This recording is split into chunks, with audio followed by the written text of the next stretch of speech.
Ambassador Gopinath Pillai, Chairman, Institute of South Asian Studies and Executive Chairman, Southern Infocom, Professor Arnold de Meyer, President, Singapore Management University, Professor Rajendra Srivastava, Provost and Deputy President, Singapore Management University, distinguished panelists and guests, ladies and gentlemen.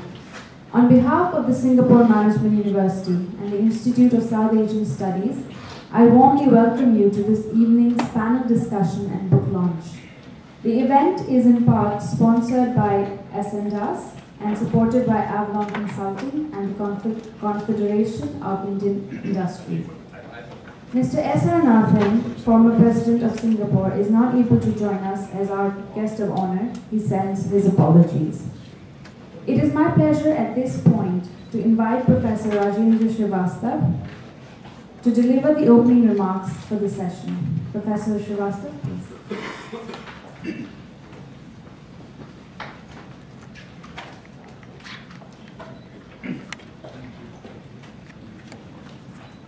President, Professor Arnold de Meyer, President SMU, Ambassador Gopinath Pillai, Chairman, Institute for South Asian Studies, Mr. Girja Pandey, SMU, member of SMU Advisory Board, distinguished panelists, ladies and gentlemen. A very warm welcome to all of you for the panel discussion and the book launch on the Silk Road Rediscovered, Growing India-China Economic Ties and What They Mean for the World. SMU is delighted to partner with the Institute of South Asian Studies in organizing this important event as part of our India initiatives. SMU's India initiatives, we launched the first event, the Singapore India Business Dialogue in October 2012. And that was followed by the second Singapore-India Business Dialogue on May 21st, 5 days after the Indian election. And that was a very, very timely event, and we heard a lot about what was happening from people who were on the ground. And this particular event kind of adds to what we started then. SMU also has a China initiative. And this particular event is bringing together what SMU is doing in China as well as what SMU has been doing in India. I'm happy to report that since we started about a year and a half, almost 2 years ago now, that we have made we've made a pretty good start in India, and we have been developing programs with the leading institutes, including the Indian Institutes of Management, several of them, Indian Institute of Technology, Indian Institute of Foreign Trade, and also working with the Bombay Stock Exchange Institute. So we've been working across the board. At the same time, we've had several interesting events. We had an event on the India budget. We had Mr. Ratan Tata come here last year for a dialogue with our students. It was very enlightening. And we're also very grateful for the partnership we have received from the Confederation of Indian Industries in several cities, in Bangalore, in Mumbai, in Delhi, and in Agra, I mean across the board. And I'm waiting to work with them in Singapore. And when possible, we try to link our initiatives within India with the global partners that we have elsewhere. So, for example, we are organizing an event on skills development with the London Business School, Indian Institute of Management at Ahmedabad and SMU, and this is targeted for February next year. So it's very this particular event is quite important because what we have is we have 1 million people coming into the job market in India every year, and skill development and development of jobs is a critical component of that. So, as you know, the results of the Indian elections have led to a change in climate, have led to a change, led to a fair amount of optimism in the Indian business sector. And perhaps the greatest implication of the BJP landslide victory is that Mr. Narendra Modi is going to have a rather freer hand in going about implementing much expected and much needed economic reforms in the country. An important element of those reforms and of his agenda is obviously going to be economic ties with other global partners. One of these, of course, is going to be China. Mr. Modi, as Chief Minister of Gujarat, had visited China no less than 4 occasions in the year leading up to the election.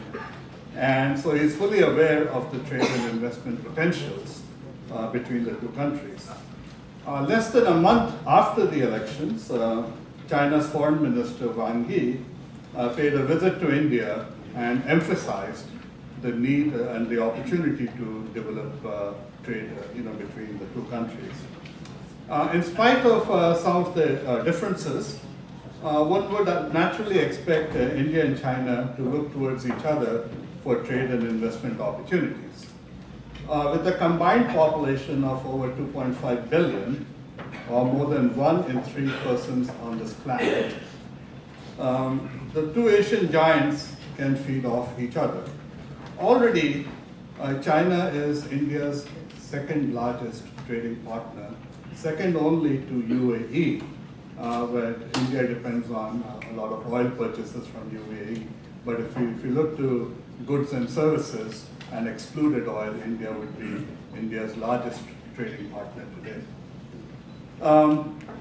Economically, there is a necessity that will bring India and China together. And the two countries complement each other in terms of both markets and resources. India needs infrastructure and financing, and China has both. And already China has been active in these areas in India. China can help stoke India's manufacturing industries, and on the other hand, India's cutting-edge information and communications technologies and the pharmaceutical sector will find markets in China. As the book, The Silk Road Rediscovered highlights, is that by 2025, China and India will be 2 of the world's 4 largest economies. By then, the economic ties between them should also rank amongst the most important bilateral relationships in the world. The potential in trade is therefore enormous.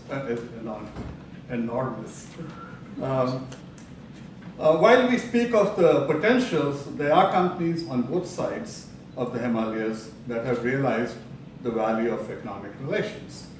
The book by the 3 esteemed authors examines how these pioneering Indian and Chinese companies have rediscovered the fabled Silk Road, which joined the nations in the ancient times. Indian companies such as Tata Consultancy Services, Mahindra Tractors, NIIT, Tata Motors, and Jaguar Land Rover, and Sundaram Fasteners have figured out how to compete in China.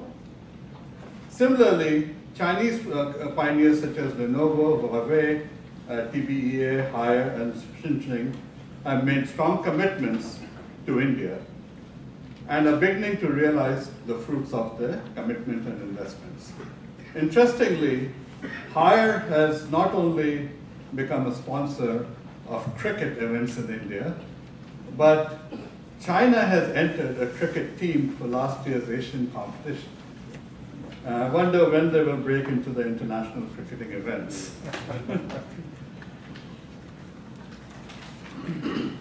This evening, we have arranged for a panel discussion comprising of 4 distinguished panelists.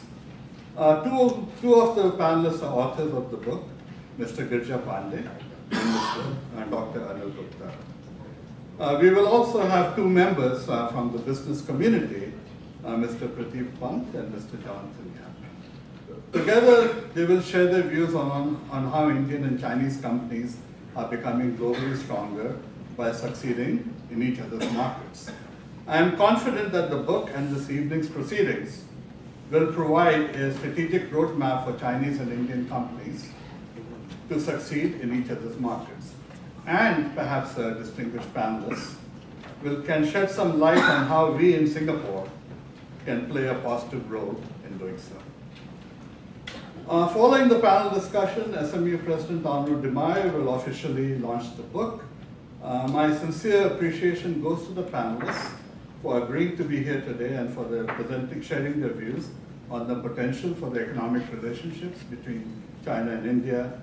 I am also very grateful to this audience. We have a very large gathering, and it shows that ISIS and SMU, this is probably the third or fourth event that we're doing together.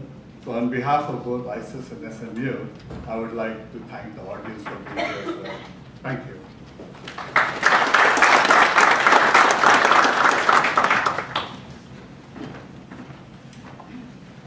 Thank you, Professor Srivastava.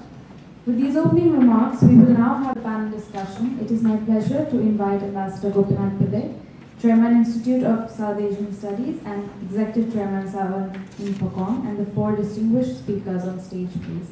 Dr. Anil K. Gupta, Michael D. Digman, Chair and Professor of Strategy, Globalization, and Entrepreneurship, Smith School of Business, University of Maryland, USA. Mr. Girija Pandey, Executive Chairman, Apex Avalon Consulting Limited. Mr. Jonathan Yap, Chief Executive Officer, Ascendas Property Fund Trustee Limited. Mr. Pradeep Pant, President Pant Consulting Limited, formerly President APAC and EEMEA Modelers International. Ambassador Pillai will chair for the panel discussion. May I now pass the floor to Ambassador Pillai. Thank you. Professor DeMaio, President of SMU, Professor Rajesh Srivastava, Provost and Deputy President, distinguished panelists, ladies and gentlemen. It is a great pleasure for me to be here because, as Professor Srivastava said, this is the third event that we have jointly done with SMU, and each one of them has been successful. I think the second reason why I am very happy to be here is the topic, the subject, the book. I think this is anyone who's interested in the growth of the world economy must pay attention to this book, must understand this subject. Another reason, of course, is the distinguished authors, one of whom happens to be a member of ISA's board, Mr. Girija Pandey. So I'm very happy to be here for those reasons. Now, I've read most of the book, bits here and there, maybe not all. I found the book to be comprehensive, very readable, and I think a must read for anyone interested in India, China, and the development of Asian economies. One point I may say at the outset is that I do not totally share the optimism of the authors, personally, and I'll give the reasons later on. But it's by no means it is something personal that I feel. I may be totally wrong. I'm not a scholar like Mr. Anil Gupta or even Girija Pandey or Pradeep Pant. Jonathan is more like me, from the business world. But I'll tell you why it is. If you look at history and go back 2,000 years, and the book does set the historical background of their work. India and China, the relationship between India and China, probably one of the oldest. And for China, India was one of the very few countries it did not consider either as a vassal state or as an enemy. It considered India as a source of knowledge. And that is why there was so much of work done on Indian, various aspects of Indian culture. by Chinese powers. And many of the things that we have today on India, on Nalanda, for instance, come from Chinese sources. Then you had a few hundred years of total, disconnect, as it were, because each one was preoccupied with its own problems. India came under colonial rule. China went through a very difficult period, though directly not ruled by the Western powers. They tried to break up China. And then, of course, there was the Japanese War and so on. Then the next step is when you come to 1947. India becomes independent. China gets under communist rule.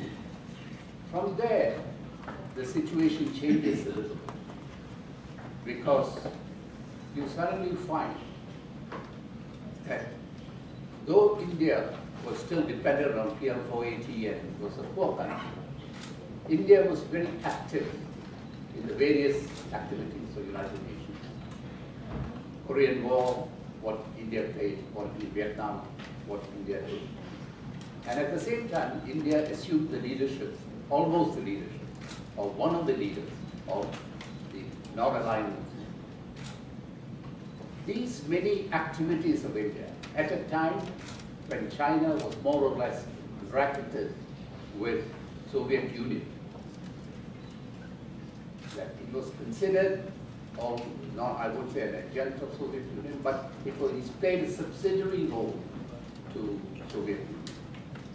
I think there was considerable unhappiness on the part of China on being a little less than the Middle Kingdom.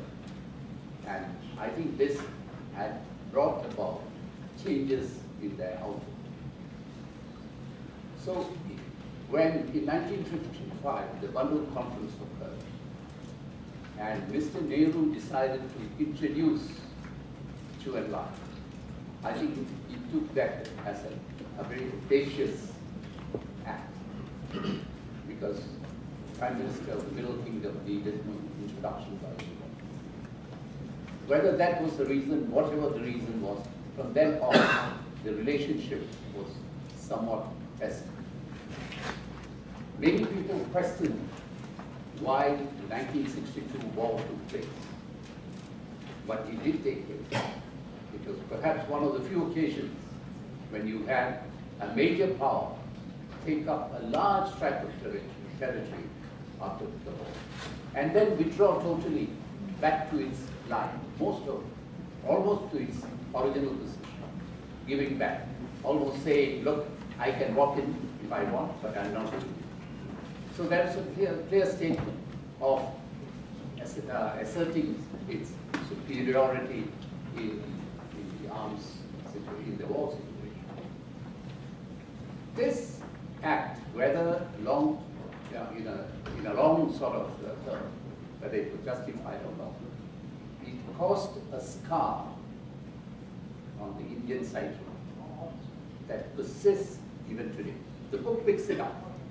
In fact, the book makes 2 points. One is the disdain the Chinese feel towards India today. And the second is that the Indians always have never forgotten this humiliation.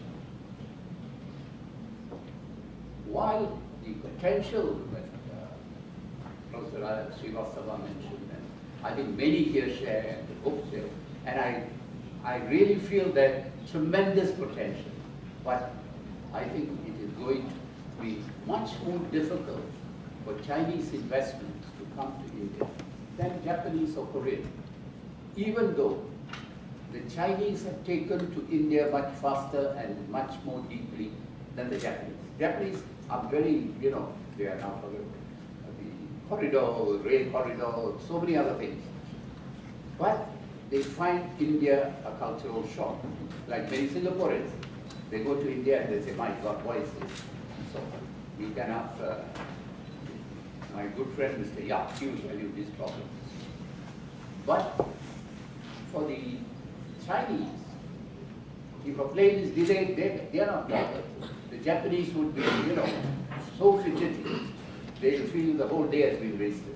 Chinese take it in their stride. So Chinese take to India faster. But I'm not talking about the rules, regulations, and the climate. But what is at the back of your head that bothers you? And I think India will be very slow while Mr. Modi can visit China 3 times, 4 times, that's fine. And there will be many projects, there will be many success stories. But the comprehensive build-up of a relationship, I think is going to be not so easy. And I feel that over time, this may be cured, may not be. It depends. Currently, the problem is compounded by the fact that India feels marginalized in its own neighborhood. And it thinks that that is being caused by the Chinese activities in Sri Lanka, in Bangladesh, in Pakistan, and so on. The president of Sri Lanka, before he visited India, gave a press interview, and he said, why do the Indians fear the Chinese building ports, airports, roads, and so on? He said the Chinese will build these things, and then they'll go back to China.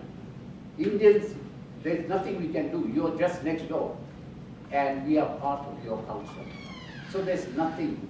But these assurances have not been enough for the Indians to change their way of thinking. Right or wrong, I'm not here to pass judgment.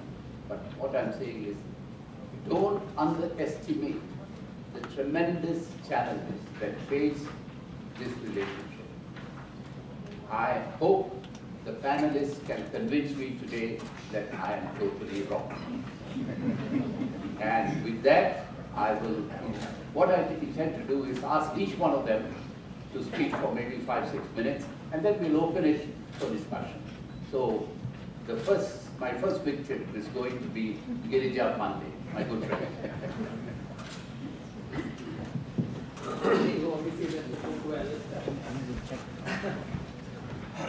So let me go back to first, what was the logic of writing this book?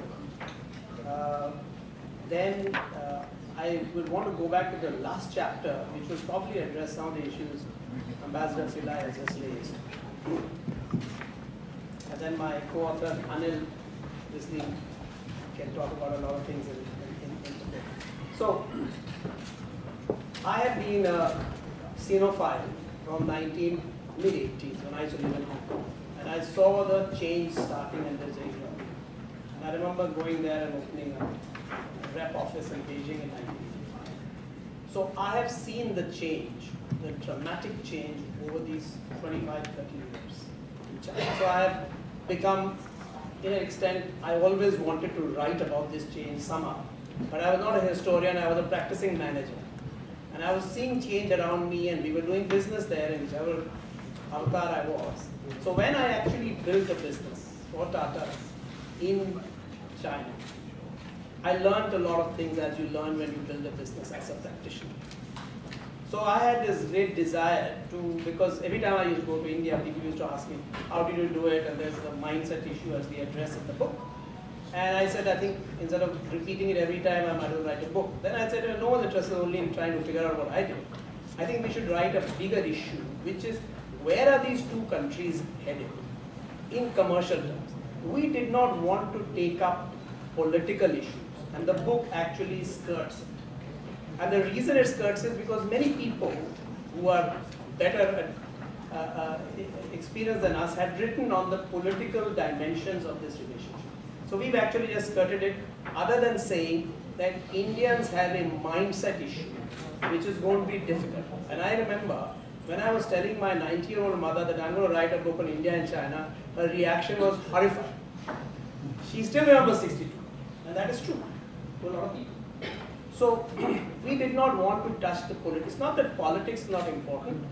Our view was that China has had political differences since 1950 with nearly all its neighbors. First it was Russia, now it's Japan, there is ASEAN.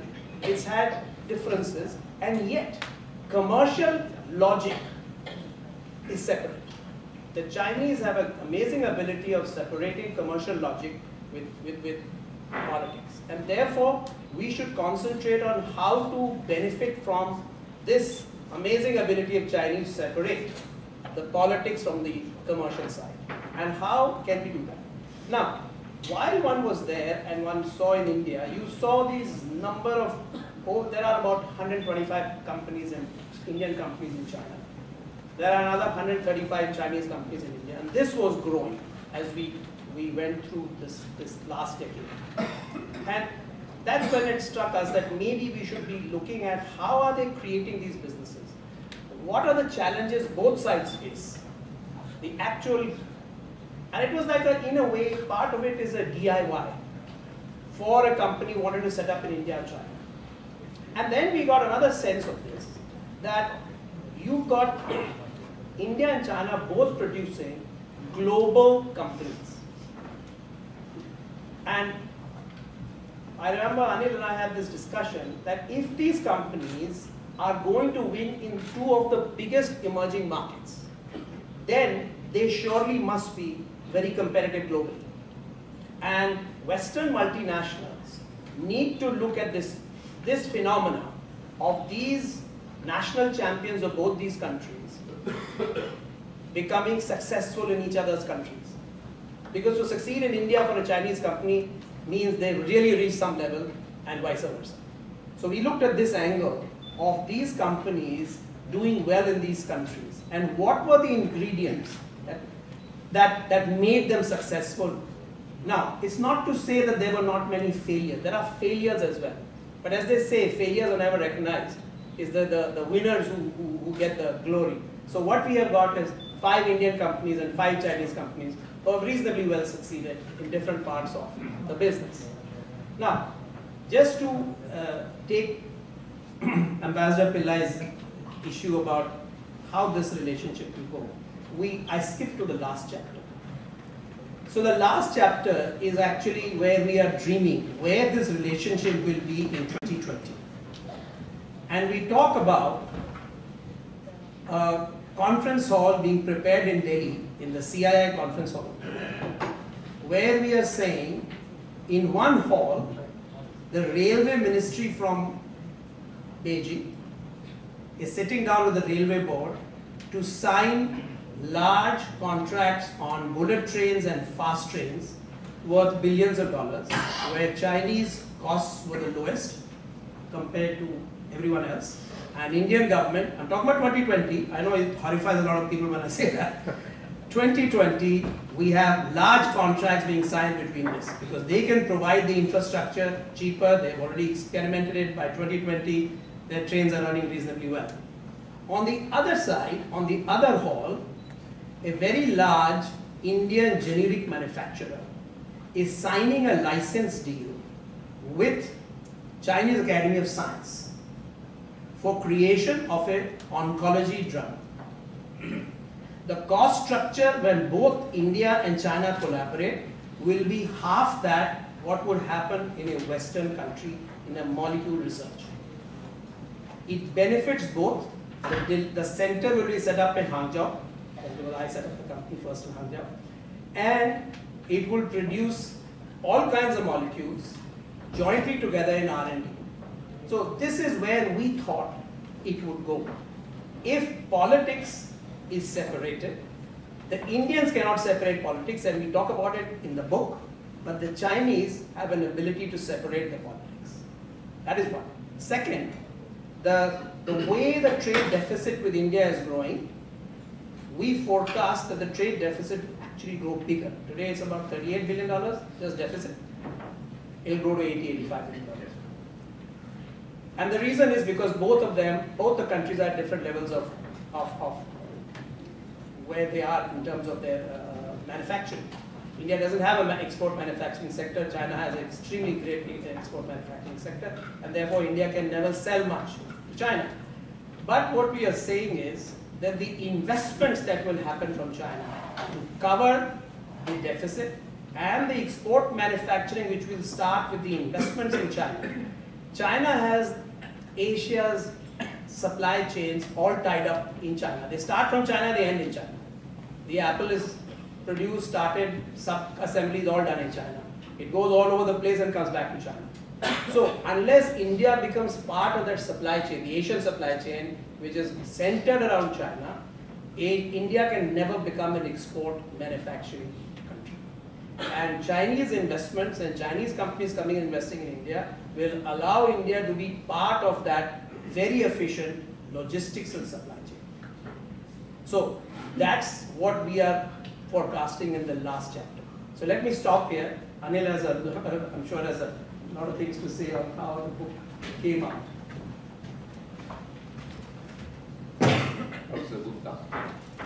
Thank you, Ambassador Pillai. It's an honor to be here at this, and Professor Srivastava, thank you very much for organizing this. Just to kind of add a little bit of spice to the discussion, that while Girija and I and Hayan and I, we agree on many things. We don't agree on everything on this topic. If we did, at least one of us would be redundant.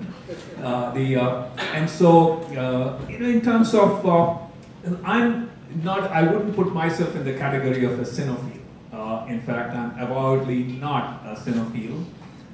And I say that even though, actually, in the interest of full disclosure, Hayan Wang, our third author, she and I are married. And she is from China, hardcore from China, from Anhui, from Hefei, and just as I'm hardcore Indian, so I think I understand China well, and maybe that's why I'm not a Sinophile. I don't believe that the reason why we are, let's say, optimistic about the China-India economic relationship, it's not because I see that China and India will kind of walk happily into the sunset holding arm in arm, and singing love songs. But it's really because of hard realities on the ground. And the hard realities on the ground are that while clearly there are tensions, geopolitical border between China and India, that despite those tensions, there isn't a fault line between China and India the way it is, at least so I see, between China and Japan. That's number one. Number two is that for China has got plenty on its plate. East China Sea, South China Sea, and the last thing Chinese leaders want is to have more on their plate across the Himalayas. Given the lack of any fault line, so therefore, the Chinese leaders, I believe, mean what they say, which is that eventually we will find a peaceful resolution to the border issues. Let's basically put them aside. Maybe the next generation will find a solution, and let's do business. And I think they mean what they say. Another thing that I would add to this is that, of course, one fundamental premise of the book. And if that premise is wrong, basically the book is useless or pointless. And the basic premise is that India will make it. And by make it, what I mean, not grow at 4%, and I'm not saying grow at 10%. I mean, if it grows at 10%, then the book is actually wildly pessimistic rather than optimistic. But even if India grows at 7%, 6%, 8%, that even at those numbers, in real GDP terms, not PPP adjusted, India will be the third or fourth largest economy in the world by 2025. And we know about how economic relationships happen. It's the gravitational force of market size. And if India grows at that rate, China's economy, by the way, as we all know, has nowhere to go but slow down. India's economy, perhaps, has nowhere to go but to speed up a bit, at least a bit. And so therefore, when Chinese companies look around in the world at which are the biggest and fastest growing market opportunities, India is not the only place, but India is one of the most attractive market opportunities. And if Chinese companies don't go after these, and of course aided, abetted, encouraged by the Chinese government, then clearly the Japanese and the Koreans and the Americans and the Europeans are going to be playing in India. And do the Chinese want to kind of, leave all that opportunity? It's unlikely given China's behavior. So those are the reasons, Ambassador Pillai, why purely from a, let's say, a hard-headed perspective, we see this story play out. Just one more thing I would add is that which is one of the underlying premises behind the book, and Girija alluded to that, is that so far over the last 12 years, the economic relationship has been defined largely by trade. The investment figures are tiny. But actually, if you look at Chinese investment figures, not just in India, or Indian investment figures, but we look at Chinese investment in the US, in Europe, etc., it's tiny, And so therefore, investment numbers for both China and India outside their borders are still early stages. If you think of how many Chinese companies are playing in the US, tiny, a handful, or in Europe, or in India, or Indian companies in US, or Europe, or China. And so therefore, these are early days. But our assumption is that over the next 10 years, the economic relationship between China and India is likely to be defined a whole lot more by investment than by trade. And that's why our focus on corporate linkages rather than trade relationship. So with that, maybe I will leave a lot more, hopefully, for further discussion. Thank you. Let me call on Pradeep Pant. I think he's known to you. He's actually a Singaporean in most respects. He's now started his own consultancy. He was formerly his craft. Pradeep. He's a wonderful speaker. Thank you, sir. Only 5 minutes. Huh? Okay. Since you said that, I have to tell the audience the story which took place 8-9 days ago. So, Ambassador Pillai was speaking at the President Nathan's birthday, and Mr. Chandra Das threatened him, saying, if you speak more than 5 minutes, I will cut off the mic. And Ambassador Pillai told him that, listen, being a good Malayali, I don't need a mic. My voice will be heard anyway. Also, this applies to me also. I don't really need the mic. So when Girija asked me to be a part of the panel, the question I asked him was, I said, listen, I don't run an Indian business, haven't run an Indian business with interests in China or vice versa. So what do you want to hear from me? And he said, read the book and tell me as an operator of a global business, if you take anything out of that book for yourself. And first of all, I did read the book. And the second thing is that there's a lot of learnings for an operator like me, and indeed a lot of flashbacks on things which I've done now fall within a conceptual framework as I read the book. Two nuggets that are really picked up, two big ideas. I don't know how many of you actually read the book so far, but when you do, there are two very big ideas in there. One which says, when you're thinking of China and India, think convergence, don't think complementarity. A lot of people try to say, what does China do that India doesn't, and vice versa. But think of these two things as two big ships sailing together. Are there learnings and frameworks that you can transfer between these markets to accelerate the growth in both the places? That was one big idea. And the second associated idea was China not only as a part of China's strategy, India not only as a part of India's strategy, but a China-India strategy as a part of global strategy.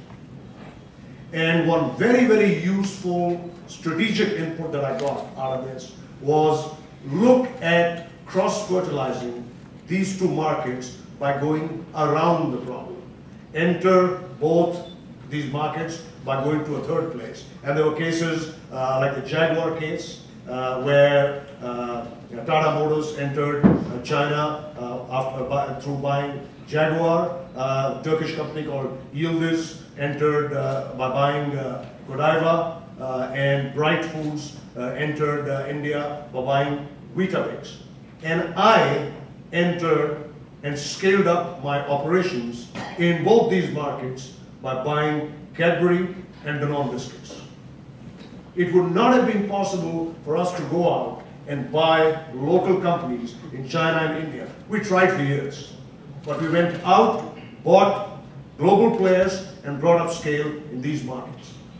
And then we started thinking. So for 15 years, I've run, with one company or another, I've run both these markets.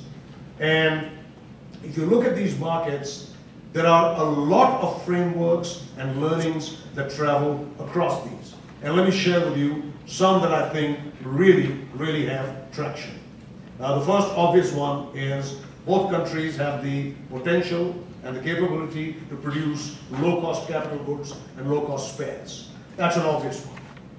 Are we leveraging it enough across both or not today? I don't think yet, but in craft we had started talking about bringing in equipment to make biscuits and chocolates across these two markets.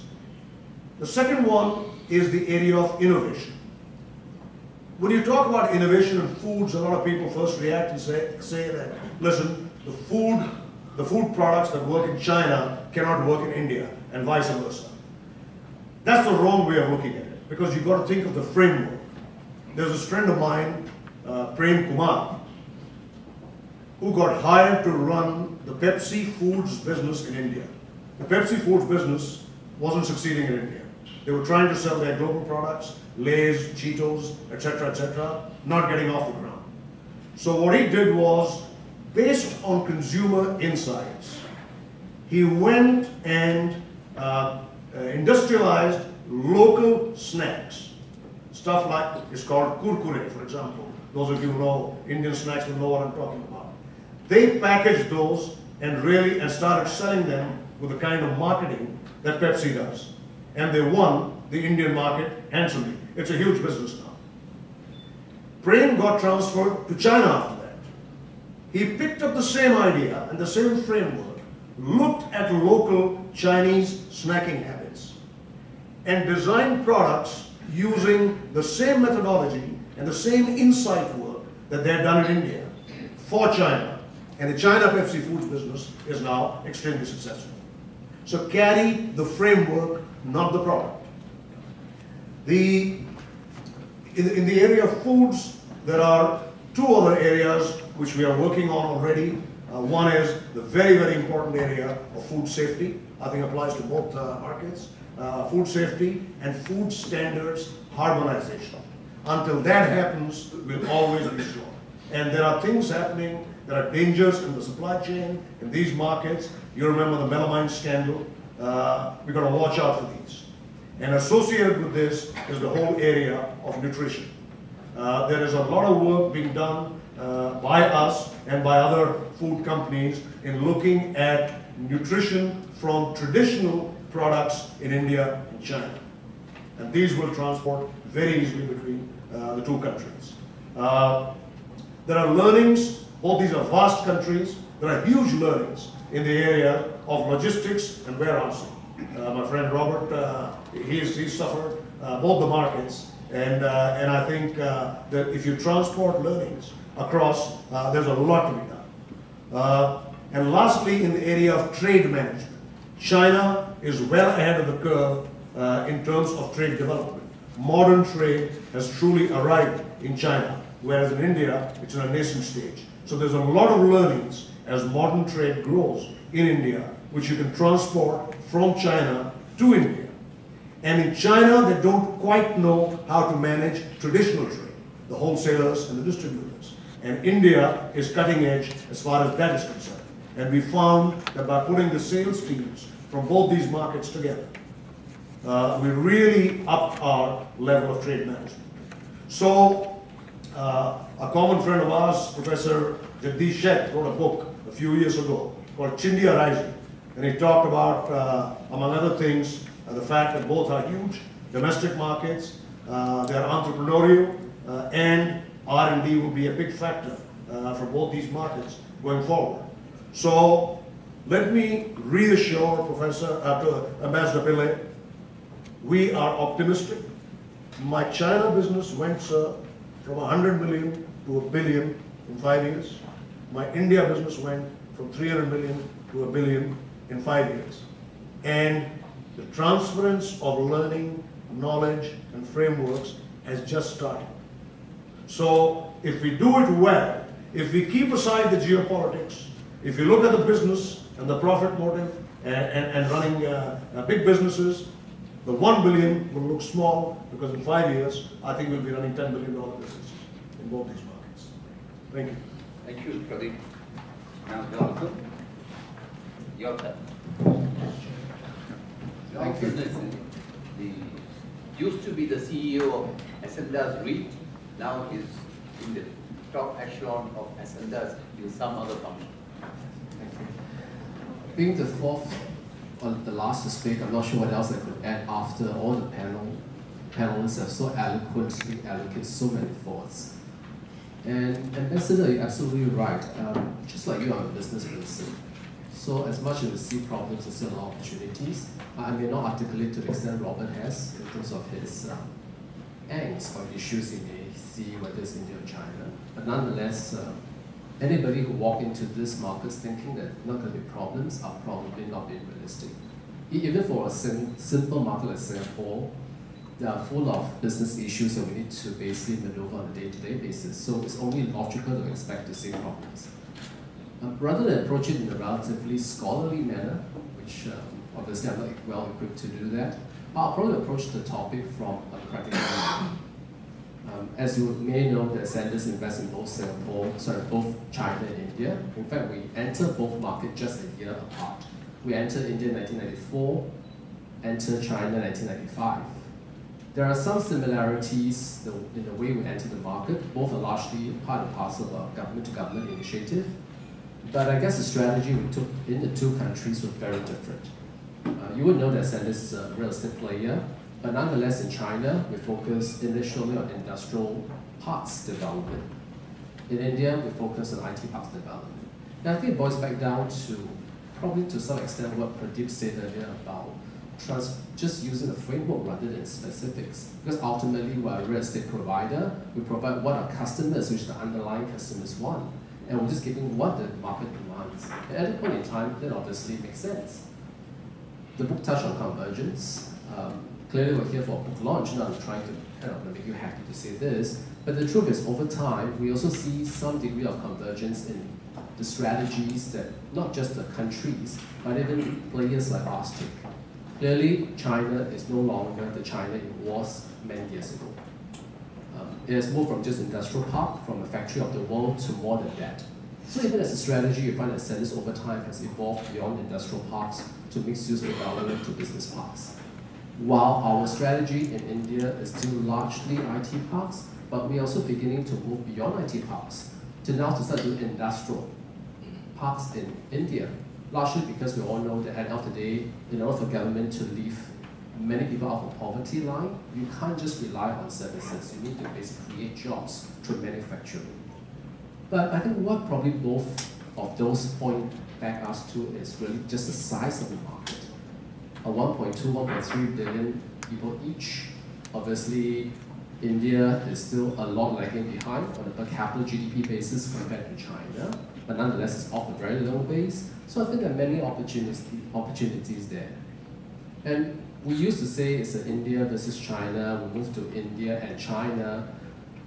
Now obviously we'll talk about how Indian companies invest in China and vice versa. I would argue that it's really the fact that it's not so much how all those, it's really the fact that the sheer size of the market just leave all of us as in business people with very little option but to look at both markets seriously. It's not China or India. I wouldn't even say it's a China and India. It's just facts of life that you can't change the fact. A statistic that's been repeated many times, which is 1/3 of the world population is either Chinese or Indian. Like it or not. That's not going to change. And we also know that with where the world things are going, you will see demand in some of the traditional countries where consumption used to be driving growth. Those will increasingly diminish. And again, whether you like it or not, as much as you try to skate around politics, politics is such that they are also driving the way policymakers or governments think. And therefore, as a result, we do see certain pressure of the alternative to China and a few other arguments we see being developing. So clearly we saw, for instance, certain countries align themselves very closely with some other countries. So these inevitably will then drive how people want to invest. And we know for a fact, other than obviously customers are investing in the two countries to take up space, we also know the parties, or rather our partners in two of the countries, are increasingly also investing in the two countries, or even parties, or rather partners from non-China, non-Indian origin, are also investing in both countries. So I think at the end of the day, being a business person, I probably will go back to the same fundamental point. Like it or not, both are markets that we probably can't ignore. We can, as much as put up statistics or put up argument very eloquently to argue for or against, there are always going to be issues that come along the way. I'm going back to the same thing. I know I'm repeating. Like it or not, you just can't ignore them. So with that, I'll hand back to Chairman. Thank you, Jonathan. I think many of you are raring to go, ask questions or make comments. May I just make one quick comment? You know, moderator always has the opportunity to have the last word, but this may not be the last word. First, I want to congratulate Pradeep on his excellent performance in India and China. I've never denied that you can make a lot of money and do good business. What I'm talking about is slightly something different, and that is whether on a long-term basis it is possible to develop growth between the two countries when you have large geopolitical issues. Girija said Chinese have a way of differentiating the geopolitical factors from the commercial logic, which I think is largely true, except that Chinese also have elephantine memories. They're a very ancient country, and therefore they remember, they never forget a slight, they never forget a favor. When the Western powers were breaking up China with extraterritoriality, America was one of the few countries, or the only country, that did not ask for extraterritoriality. The Chinese never forgot that. And what made Nixon's visit successful was a flashback into what happened. That's one. Second, the point made by Professor Gupta that there are no fault lines. I'm not so sure. If tomorrow our Dalai Lama nominates his successor from Tawang, Tawang is a major religious place in Arunachal Pradesh, which is known by the Chinese as Greater Tibet. If he nominates somebody from there, I think all bets are off, because Chinese consider Tibet as a core issue, and they wouldn't care two hoots about business logic or anything else. So things can go drastically wrong if you don't get the fundamentals of geopolitics settled. We don't know who Dalai Lama is going to appoint, but he is inclined to appoint somebody not from the Tibet controlled by China, but Tibet outside, in other words, the government in Assam and so on. This can cause a lot of problems. That's the point I'm making. Opportunities, potential there are. So with that, may I open it to the House for questions, comments, and even the panelists to respond.